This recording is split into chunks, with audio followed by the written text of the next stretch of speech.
Welcome back, Leominsterites, for another episode of Representing Leominster. And I've got to say, I am unbelievably excited to have the entire 30-minute segment with our Congressman, Jim McGovern. Happy to be here. And I am a huge fan of our Congressman. We work really well together, and I'm excited to just talk a little bit more about what he's been up to in the federal government level. So how is it in Congress right now? Well, it's a little bit different. It's a little bit challenging.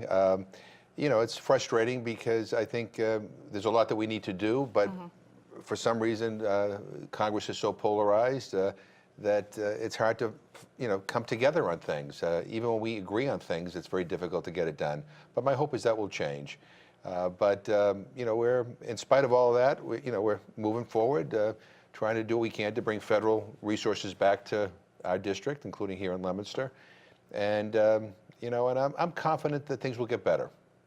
Yeah, and so one of the questions that I ask everyone who comes onto the show, because it's a lot about just getting to know your elected leaders better, why did you want to run for Congress? What was your path to public service? Well, I mean, my path to public service was that I became interested in government at an early age. When I was in 7th grade, I got involved in the presidential campaign of George McGovern, no relation, but I campaigned for him. In 7th grade? In 7th grade. I went out and campaigned for him, put bumper stickers on people's cars, and, talked to people about the presidential election. And in November of 1972, I was overjoyed when George McGovern won Massachusetts by a comfortable margin. I was a little depressed that he lost 49 other states, but nonetheless, it was my first political experience, and I really felt that you can make a difference. And I liked what McGovern stood for: peace and justice, and he cared about the environment and equal rights and all the things that, as a young student, I had those values. And then when I went to college, I went to American University, and like most college students, I needed a job. So I went to George McGovern, who was a senator, and was able to get a paid internship in his office. And I stayed with him. And then I went to work for Congressman Joe Moakley of Boston. Had a great experience with him, did all kinds of things from, I was his legislative director, his press secretary, I did his foreign policy issues. And then I just decided that in 1994 that I would run for office. And I didn't agree with the congressman who was who had the seat I currently have. And so I thought I would challenge him. But so did like 9 other people that year. And I came in a second. And then in 1996, I decided to try one more time. And this time nobody ran because I think everybody thought the incumbent was unbeatable. And lightning struck, and I won. But I had never run for anything before other than class treasurer when I was a senior in high school, and I did win that, so I felt I had some experience. But for me, what was interesting for me was the things that I thought would be difficult were easy, and the things I thought would be easy were hard. Like, I always thought that I wouldn't know things, right? I mean, you just, but I knew a decent amount, and what I didn't know, I could say to people, I don't know the answer, and people respected that. And I think that that's the most important piece of this job, is when you don't know, own it. I don't know, right. And you can usually find out that information. The toughest part to me was the retail politics. Walking into a room of strangers and saying, "Hey, vote for me. I'm great." It didn't come naturally. I'm still struggling with that. Well, that's the hardest part for me. I was better the second time around than the first time around, but it is tough to put your name on a ballot. And I tell anybody who runs for office, I don't care what their politics may be, I admire people who have the guts to say, "I'm going to do this," because it's not easy. And and when you lose, I've lost the first time. It not only hurts, it aches. Yeah. But if you have the privilege of being able to serve and win an election, you can do a lot of good things. Well, and I love that story because even when you were in 7th grade, there wasn't an overall success, but that didn't deter you. No, I don't know. I've always kind of been with the underdog, and George McGovern became one of my best friends in the world. I did the eulogy at his funeral when he died. But when I got elected to Congress, I asked him for some advice, and I asked Joe Moakley, who I worked for some advice. And Moakley's advice was, if you want to be a good legislator, get to know everybody on a first-name basis. Democrats and Republicans, get to know whether they have spouses or dogs or cats or canaries, whatever. Get to know what their favorite sports teams might be, because getting things done, moving things forward is about relationship building. I thought that was pretty good advice. George McGovern's advice to me was if you want to be a good member of Congress, you have to get over the fear of losing an election. Because if all you worry about is the next election, you're going to be, hostage to the polls and to whatever you think public opinion is, and you're not necessarily going to give people your best counsel or give them the best advice. And he says, and even if you take an unpopular position, I mean, leadership is about going out and selling that and telling people, why you took that position and trying to persuade people to get to your point of view. And I thought that was good advice. I have to be honest, I'm not quite over the fear of losing an election. Right. But nonetheless, I every time there's a tough vote and I think I say, this is the right thing to do, but it's going to be hard to explain, I think of George McGovern and I try to do what I know is right. Well, I think when I describe you to other folks, I always say, like, Jim McGovern is the one who literally walks the walk. And thinking about, you do a hunger walk. I do. In Western Mass. 43 miles. I walk from Springfield to Greenfield. It's painful. But how many days does that take? It's 2 days. Okay. The first day from Springfield to Northampton, the second day from Northampton to Greenfield. And we walk through communities and it's all live on radio. I mean, so we talk about hunger and the challenges that communities have in terms of dealing with the issue of food insecurity. We meet with school groups along the way. We meet with local officials, and it's really quite inspiring. And when I first did this, when I first got redistricted out to Western Massachusetts, the first year we did it, we raised $25,000. This last time we did it, we raised $258,000. That's awesome. And it's over 500,000 meals that will be provided by the food bank of Western Massachusetts to people who are in need. But I always tell people that we all can make a difference, right? There's the big policy issues, and I'm fighting very hard in Washington to make sure that we have a social safety net so that nobody goes hungry in this country. But it's been challenging. But there are things we could do at the local level, and sometimes doing something crazy like walking 43 miles, is worth it because you can help raise money to help feed hungry people in our community. And so we all can do a little bit of something, and if everybody does a little bit, then that's a whole bunch of stuff. Yeah, and we've talked a lot about SNAP funding and access to that, and there's this really awesome program that they piloted in Massachusetts called HIP, the Helping Incentives Program. It was so popular that we ran out of money.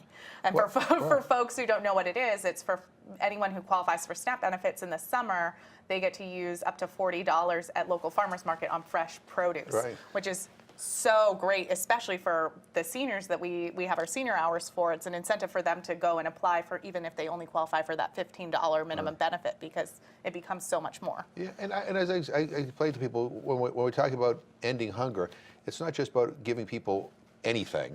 I mean, we ought to be providing people nutritious foods, because you don't want to solve one problem to create another problem. And we all, I mean, whether you're in the low-income brackets or whether you're Donald Trump, we all could do better in terms of nutrition.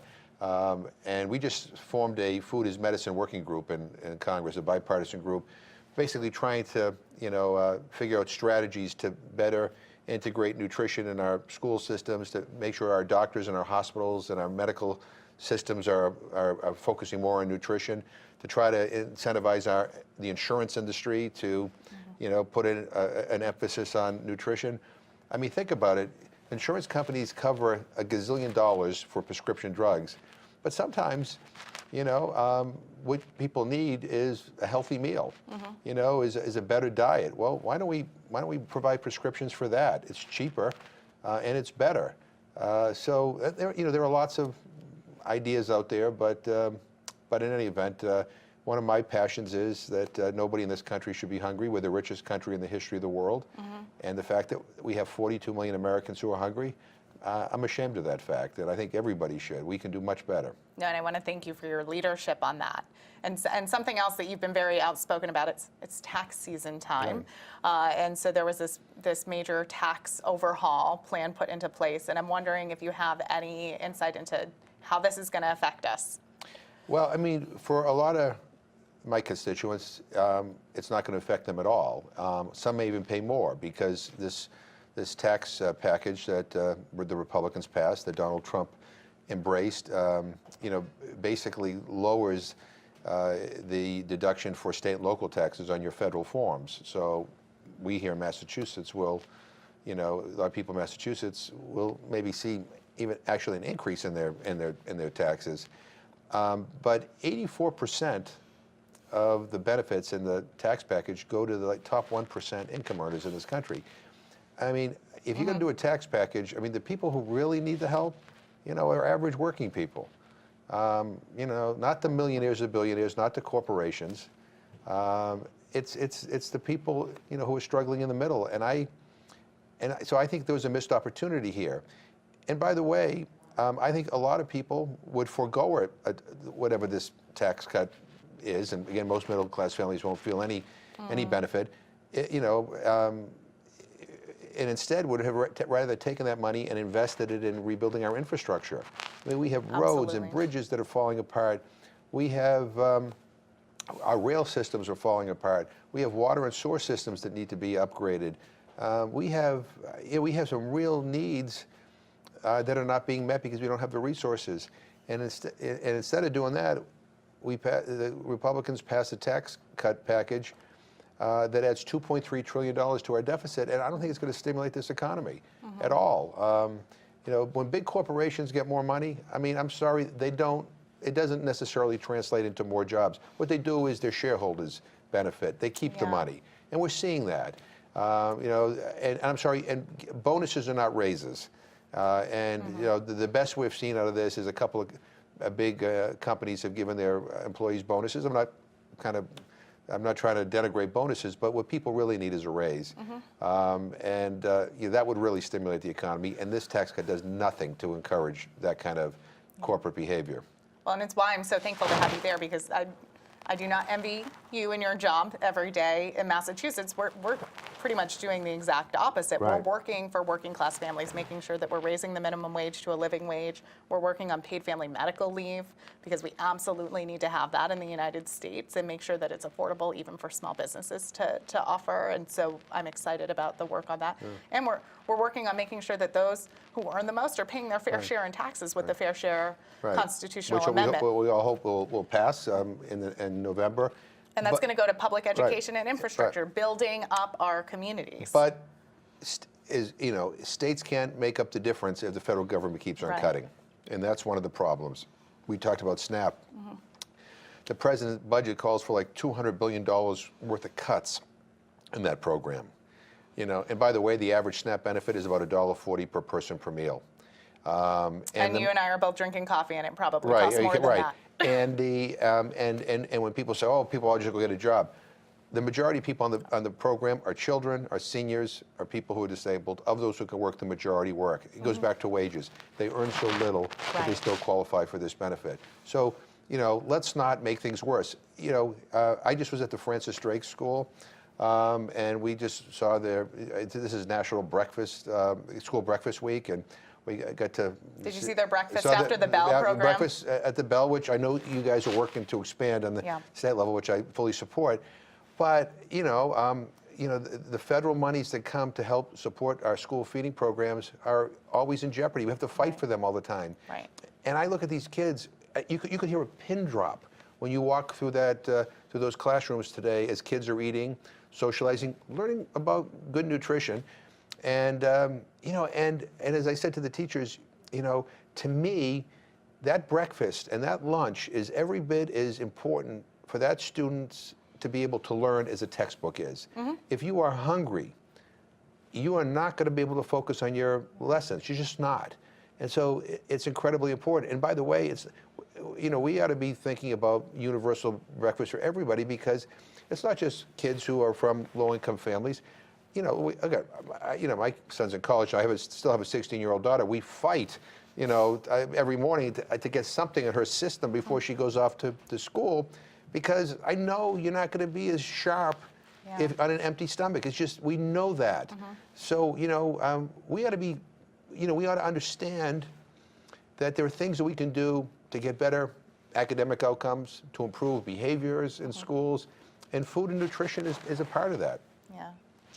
kind of staying in that same vein, something that you know I'm really passionate about is the student loan debt crisis and how do we address that at the state level and the federal level.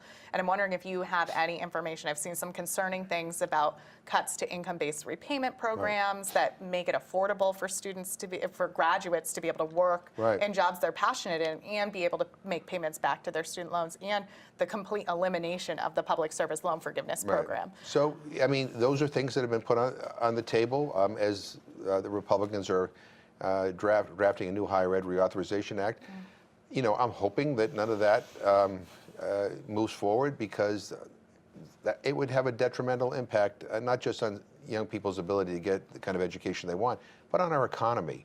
I mean, the one thing we all know, I mean, is that the more education somebody has, you know, the more competitive we're going to be economically in the global economy.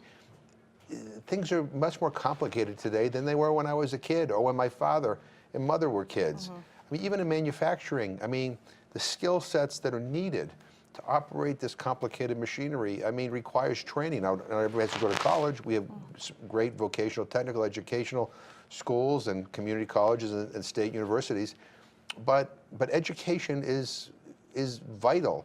And to chip away at programs that enable people to be able to get that education just seems so stupid to me. I just, it's, you know, the people, you know, people should get as much education as they want, and they should not get it because they can't afford it. And we ought to provide the ability to do that, including loan forgiveness, you know, when it's appropriate. And these, programs that where, you know, and incentivizing employers to, you know, to, if I hire you to help pay back some of your debt, you know, as part of the package. I mean, those are important initiatives. Even in terms of when you get loans. I mean, my son's a sophomore at Northeastern University. He loves it. He's having a great time. It's very, very expensive, and we're trying to figure out how we do this. And I have a daughter coming down about college age. But you know, when you just take a government loan, and you look at the interest rate, I mean, like, it's crazy. You're like, well, you know, maybe I'd be better to just take another mortgage out of my home or whatever, because it just, the debt you accumulate is just too much. If you get a loan, you ought to, for college, I mean, it'd be 0 interest or like 1% interest or whatever. People shouldn't be making money off of it. You know, I always tell people one of the best programs that we ever initiated was the GI Bill of Rights after World War II. All the people who served got an opportunity to go to college for free. It cost a boatload of money, but I don't know of any economist or any expert who wouldn't say today that we made that all back and 100 times that back. Absolutely. It helped, you know, spur us to be the economic superpower in the world. And so we need to understand the link between education and our economic success. And making sure that not only are these the government making money off of this, but we have these student loan servicers that are also treating people really poorly earlier this year. So this is an issue I work on, and earlier this year I got kicked off the income-based repayment because I missed an old email to my old school email, and they took out $1,300 from my bank account when I had authorized $3. And thank goodness my mortgage wasn't due for another 2 weeks. I knew how to call my bank and have the stop payment, to talk to my student loan servicers, assert my rights.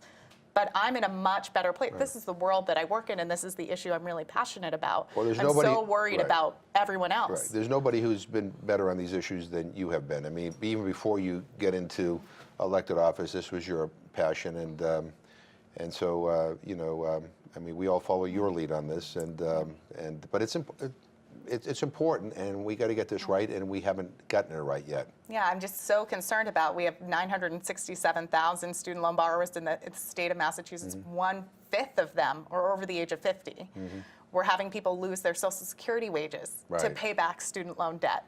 Like, we already know that Social Security does not cover all of the living costs that folks have here. And in terms of the biggest issue we get to our office, and I don't know if you're hearing a lot of this too, is just access to housing. Even in North Central Mass, even in Worcester County, working a minimum wage job full time. Can't do it. You can't do it. You can't get housing, put food on your table, and heat your home. Right.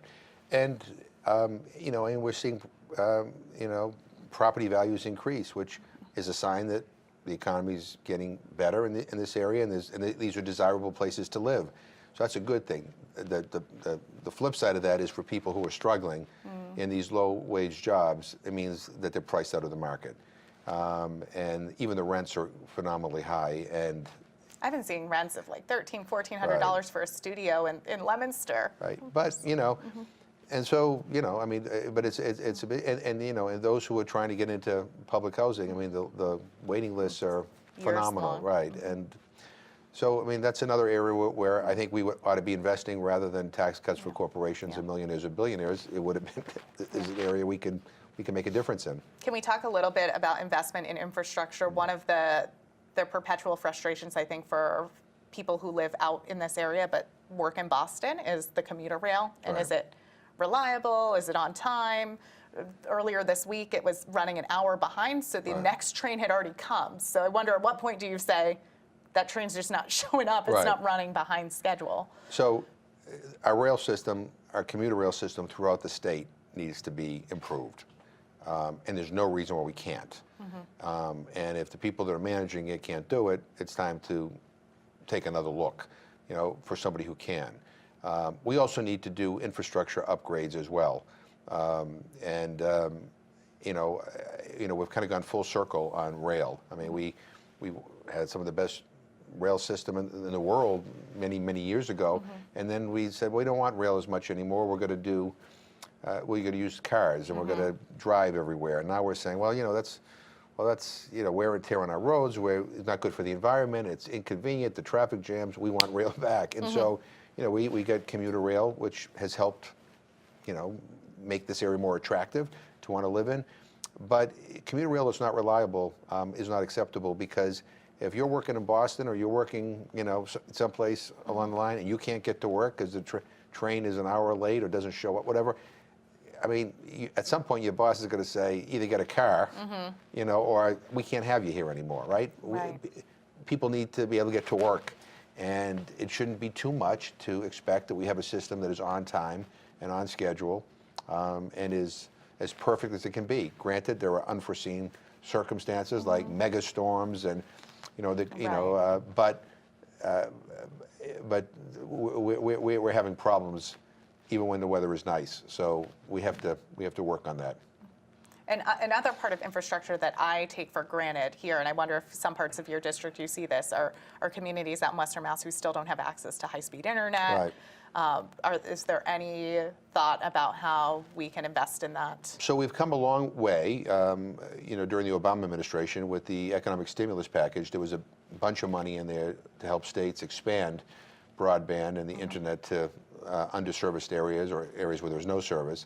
But when that money ran out, there was nothing to follow up. And so states are having to rely on their own money to do it. And again, it's competing with a whole bunch of other interests. And what oftentimes happens, is that sometimes the people who are making the decisions in government are saying, well, it's going to cost a lot to get service out to this small town where there's only about a handful of voters, and I mean, I hate to say it, but sometimes that comes to the decision. We ought to focus whatever resources we have on something that affects places with bigger populations. But the point of the matter is, we have lots of incredible new businesses that are popping up, even out of homes that are in some of these smaller towns, and it will be such a boon for them to be able to have access to this. And so I hope if we can, maybe win back the House in November, that next year, that if we put an infrastructure package together, that part of it will be broadband and increased internet service. That's great. So we have a few minutes left. I'm wondering if there's anything else that you're working on that you want to fill us in on, or do you have any events coming up? Well, I mean, there's a gazillion events going on all the time. I would just say to people that, that it's important for people to be engaged and involved. And I know, you do office hours regularly. I try to do as much as I can. But it is important, especially now with all that's going on in the country and in the state and in the world, that people are engaged, that they know they can talk to us, and that you have ideas or suggestions, please share them with us. I mean, I think you will agree with me that, we think, I think we'll all, I think we're pretty skilled at what we do. We don't know everything.